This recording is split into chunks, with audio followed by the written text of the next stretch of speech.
नमस्कार दोस्तों, स्वागत है आपका हमारे चैनल स्टडी ऑल में। जी हाँ दोस्तों, आज हम बात करेंगे बाल विकास एवं शिक्षा शास्त्र के मोस्ट एमपी क्वेश्चंस की, जो कि एग्जाम में आ चुके हैं दोस्तों। इसमें से कुछ क्वेश्चन और उनकी पूरी संभावना बन जाती है कि वो आपके आने वाले एग्जाम एमपी टेट वर्ग 3 में पूछे जा सकेंगे। तो दोस्तों, इसी प्रकार की वीडियो के लिए चैनल को सब्सक्राइब करें और बेल आइकन पर प्रेस करें ताकि जैसे ही न्यू वीडियो डले आपको नोटिफिकेशन मिल जाए। तो चलिए दोस्तों, देखते हैं आज का पहला प्रश्न क्या है। और दोस्तों, वीडियो को अंत तक देखिएगा। वीडियो पसंद आए तो प्लीज़ लाइक और शेयर भी जरूर कीजिएगा। तो आज का पहला क्वेश्चन है दोस्तों, मानस शास्त्र एक है आत्मा का विज्ञान, मन का विज्ञान, चेतना का विज्ञान या व्यवहार का विज्ञान। तो आपको बताना है दोस्तों कि जो मानस शास्त्र है वो एक प्रकार का क्या है। तो आपका आंसर हो जाएगा option number D.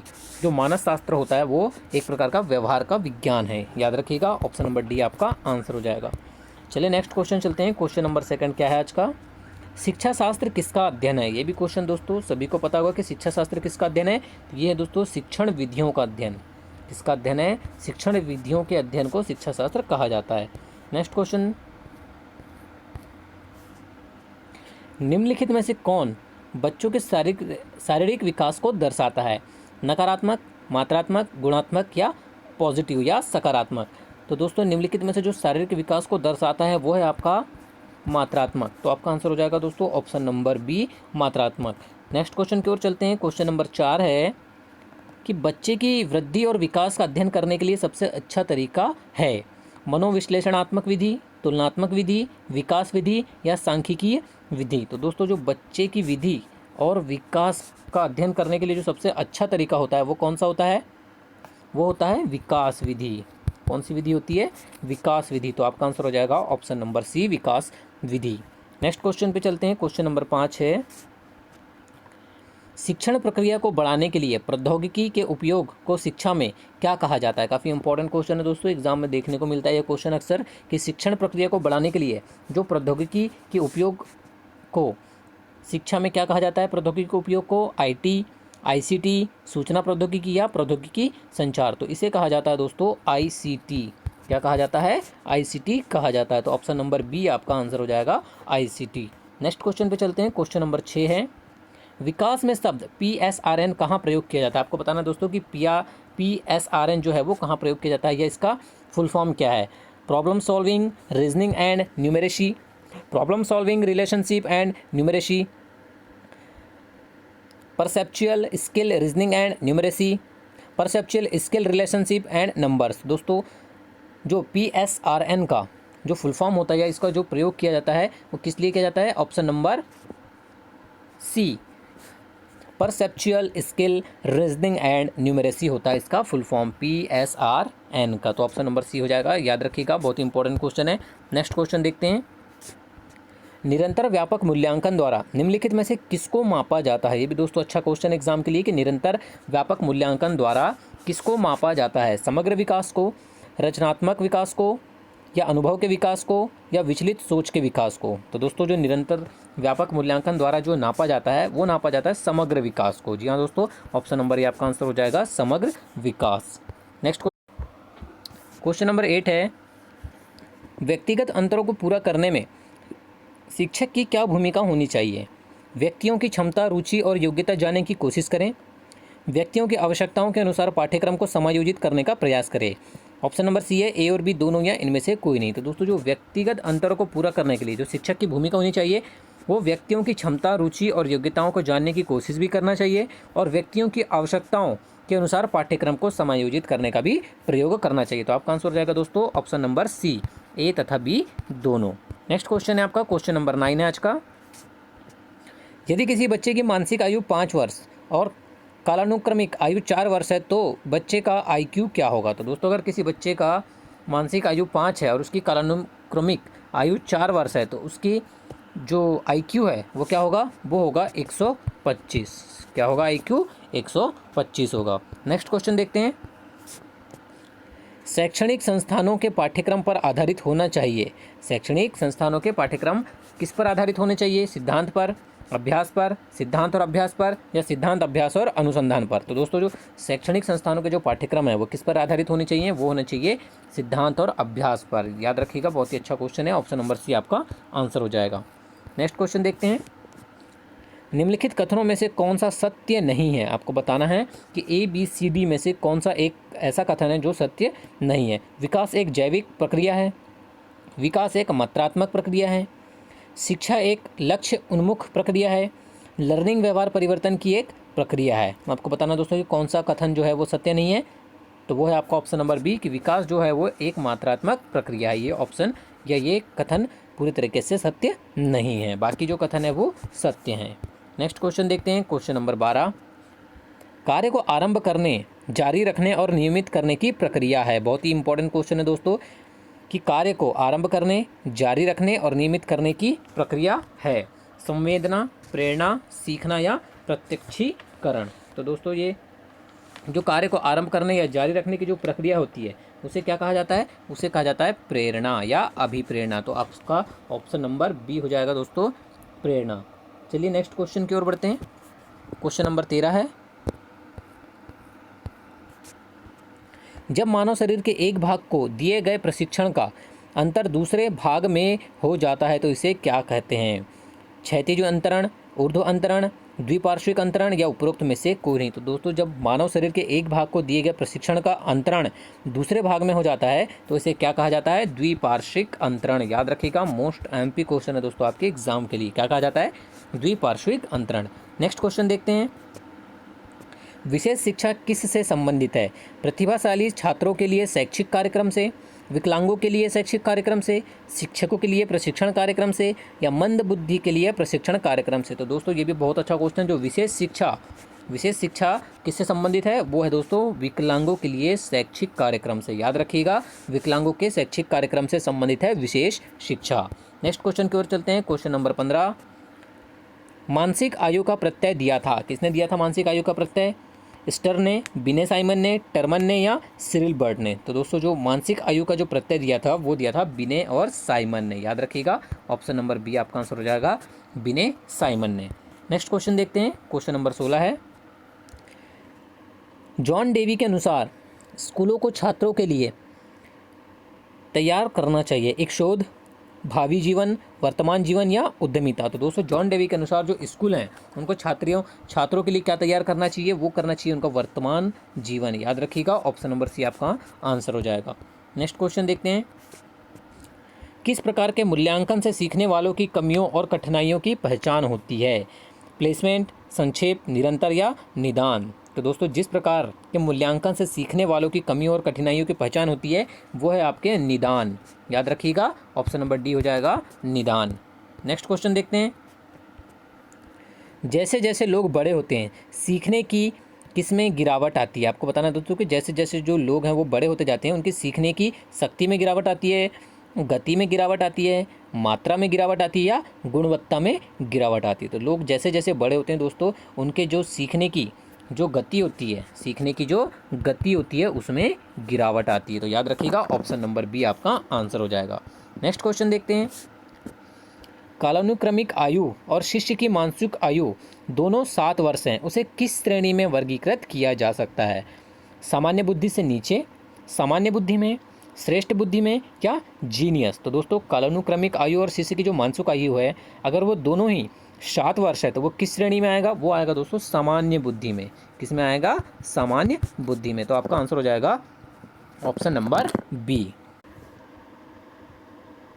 Question number 20 है कि यदि पूर्व ज्ञान व अनुभव नए प्रकार के सीखने में सहायता करता है तो उसे कहते हैं सकारात्मक प्रशिक्षण स्थानांतरण, नकारात्मक प्रशिक्षण स्थानांतरण, प्रशिक्षण स्थानांतरण या सीखना। तो दोस्तों यदि पूर्व ज्ञान व अनुभव नए प्रकार के सीखने में अगर सहायता करता है तो उसे क्या कहा जाता है?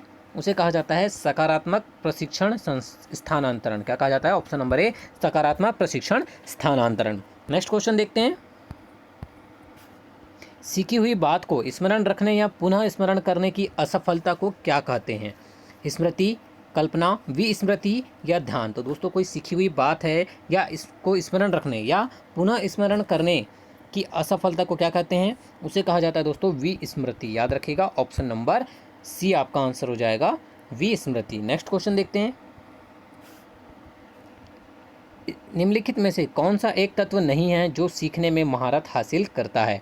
वैकल्पिक पाठ्य पुस्तक का उपयोग, शिक्षण की वैकल्पिक विधियाँ, बाल केंद्रित शिक्षण गतिविधि या समूह शिक्षण। तो दोस्तों निम्नलिखित में से वो एक ऐसा तत्व नहीं है जो सीखने में महारत हासिल करता है, वो है आपका ऑप्शन नंबर सी, बाल केंद्रित शिक्षण गतिविधि जो है वो सीखने में महारत हासिल नहीं करता है। नेक्स्ट क्वेश्चन देखते हैं।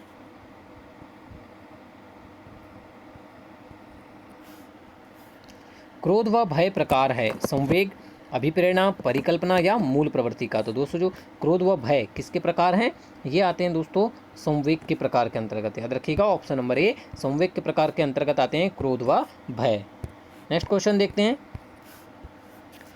प्रशिक्षण के लिए ब्लूप्रिंट तैयार करते समय निम्नलिखित में से किस पर ध्यान नहीं दिया जाता। ये भी क्वेश्चन दोस्तों आपको बार बार एग्जाम में देखने को मिलता है कि परीक्षण में ब्लूप्रिंट जब तैयार किया जाता है तो किस पर ध्यान नहीं दिया जाता है, विषय पर, अनुदेशात्मक उद्देश्य पर, सवालों पर या शिक्षण समय पर। तो दोस्तों शिक्षण समय पर जो है वो ध्यान नहीं दिया जाता है, तो आपका आंसर हो जाएगा option number D. Next question देखते हैं। विचार प्रक्रियाओं के निर्माण से संबंधित अध्ययन का क्षेत्र जिसमें याद रखना, समस्या सुलझाना और निर्णय लेना शामिल है, उन्हें क्या कहा जाता है, शिक्षा शास्त्र, शिक्षा, ज्ञान मीमांसा या संज्ञानात्मक विकास। दोस्तों इसे कहा जाता है ऑप्शन नंबर डी, संज्ञानात्मक विकास। याद रखिएगा बहुत ही अच्छा क्वेश्चन है, ऑप्शन नंबर डी आपका आंसर। क्वेश्चन नंबर 26 है कि दिए हुए प्राप्तांकों के समूह में जो प्राप्तांक बहुधा सबसे अधिक बार आता है, बहुत या सबसे अधिक बार आता है, उसे क्या कहते हैं, मध्यमान, बहुलक, माध्यांक या मानक विचलन। तो दोस्तों इसे क्या कहा जाता है, इसे कहा जाता है बहुलक। याद रखिएगा ऑप्शन नंबर बी आपका आंसर होगा। नेक्स्ट क्वेश्चन देखते हैं। क्वेश्चन नंबर 27, जितनी बार किसी विशेष क्षमता का उपयोग किया जाता है वह क्या बन जाता है, कमज़ोर, मजबूत, महत्वपूर्ण या कोई नहीं। तो दोस्तों जितनी बार जितनी बार किसी विशेष क्षमता का उपयोग किया जाता है वो उतना ही मजबूत बन जाता है। याद रखिएगा बहुत इजी क्वेश्चन है, ऑप्शन नंबर बी आपका आंसर होगा। नेक्स्ट क्वेश्चन देखते हैं। क्वेश्चन नंबर 28 है, प्रेरणा का कारक कौन नहीं है। आपको बताना है कि निम्नलिखित में से जो प्रेरणा का कारक के अंतर्गत नहीं आता, एक पुरस्कार, प्रोत्साहन, स्तुति या फिर अभ्यास। तो दोस्तों ऑप्शन नंबर डी, अभ्यास जो होता है वो प्रेरणा के कारक के अंतर्गत नहीं आता है, तो आपका आंसर हो जाएगा ऑप्शन नंबर डी। चलिए नेक्स्ट क्वेश्चन की ओर बढ़ते हैं। शैक्षिक दर्शन में व्यवहारिकता की अवधारणा कहती है कि शिक्षा के बारे में होना चाहिए गुण, आज्ञाकारिता, जीवन और विकास, अच्छे नागरिकों को छांटना। तो दोस्तों शिक्षा किसके बारे में होना चाहिए, वो होना चाहिए जीवन और विकास के बारे में। याद रखिएगा ऑप्शन नंबर सी आपका आंसर हो जाएगा, जीवन और विकास। क्वेश्चन नंबर 30 देखते हैं कि हम गणना करते समय एक छात्र के औसत अंकों की गणना किससे करते हैं, विचलन से, समांतर माध्य से, गुणोत्तर माध्य से या मानक विचलन से।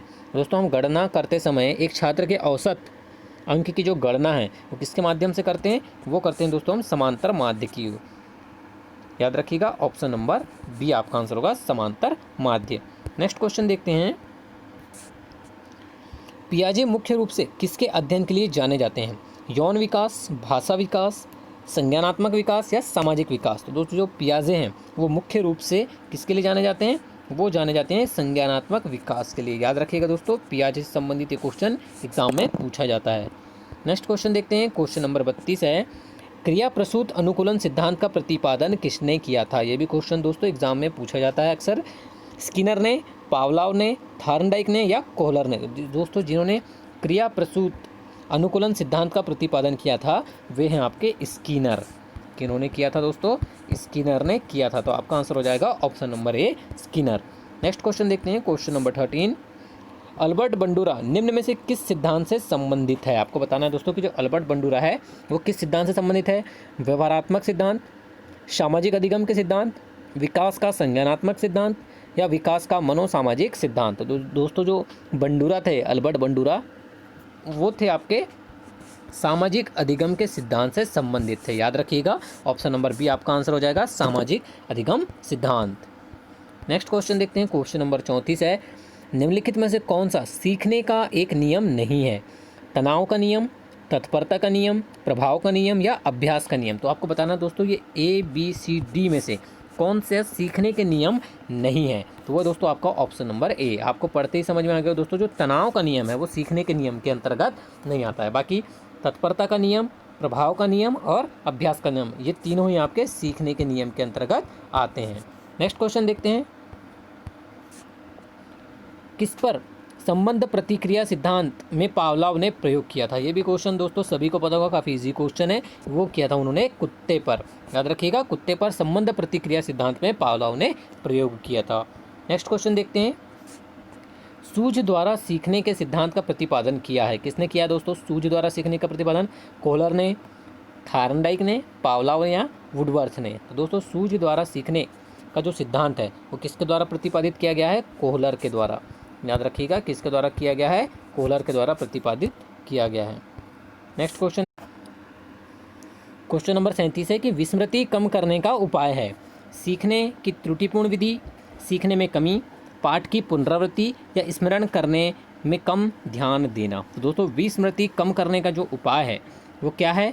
वो है आपकी पाठ की पुनरावृत्ति। याद रखिएगा, पाठ की पुनरावृत्ति से जो विस्मृति होती है उसको कम किया जा सकता है।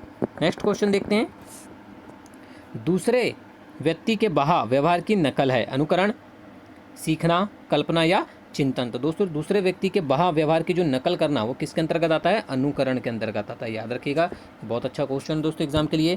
नेक्स्ट क्वेश्चन देखते हैं। क्वेश्चन नंबर 39 है कि टर्मन के अनुसार 90 से 100 बुद्धि लब्धि का बालक माना जाता है? सामान्य बुद्धि का बालक माना जाएगा, मंद बुद्धि का बालक माना जाएगा, श्रेष्ठ बुद्धि का माना जाएगा या क्षीण बुद्धि का बालक माना जाएगा? तो दोस्तों टर्मन के अनुसार जो 90 और 100 की बुद्धि लब्धि का जो बालक होगा वो सामान्य बुद्धि का बालक माना जाएगा। याद रखिएगा, ऑप्शन नंबर ए आंसर हो जाएगा। नेक्स्ट क्वेश्चन देखते हैं।